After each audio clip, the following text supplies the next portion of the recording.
Nature చాలా బాగుంది కదన్నా, బాగా చల్లగాలేస్తుంది. అవును తమ్ముడు, చాలా చల్లగా ఉంది. ఇంక ఇప్పుడేం చూసావు? నైట్ టైం చూడు, ఇంకా చల్లగా ఉంటుంది. నైట్ అంటే గుర్తొచ్చింది, నైట్ టైం ఎప్పుడైనా నక్షత్రాలు చూసావన్నా నువ్వు? చూశాను తమ్ముడు. ఎందుకన్నా అన్న నక్షత్రాలు ఒకటే రెండు ఉంటే సరిపోదును కదా? దేవుడు చేసిన ప్రతిదానికి ఒక అర్థం ఉంటుందిలే తమ్ముడు. ఏమర్థమో ఏంటో అన్నా. సరే పద, ఇంటికి వెళ్దాం, పని ఉంది కదా. ఓకే పద.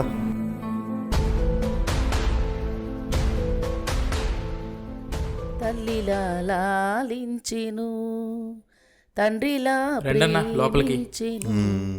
తల్లిలా లాలించెను, తండ్రిలా ప్రేమించెను. అక్క ఎలా ఉన్నారక్క? బాగున్నారా? తమ్ముడు బాగున్నాను తమ్ముడు, రండి కూర్చోండి. ఏం చేస్తున్నారక్క? పాటలు పాడుతున్నారా? దేవుడి పాటలు పాడుతున్నాను తమ్ముడు. చాలా బాగా పాడుతున్నారక్క. థ్యాంక్స్ తమ్ముడు. ఉండండి తమ్ముడు, ఇప్పుడే వస్తాను. ఓకే అక్క. తీసుకోండి తమ్ముడు. అక్క ఏంటక్క ఇవన్నీ? తిను తమ్ముడు, ఎవరు పర్వాలేదు, తిను తింటారక్క? తమ్ముడు. నేను తినలేనక్క ఇన్ని. తమ్ముడు చెప్పరా, ఎవరు తింటారు ఇన్ని? ఏంటన్నా అలాగంటావు? మా ఫ్యామిలీకి నీ మీద తక్కువ ప్రేమ ఉంది అనుకున్నావా ఏంటి? అర్థం కాలేదు తమ్ముడు.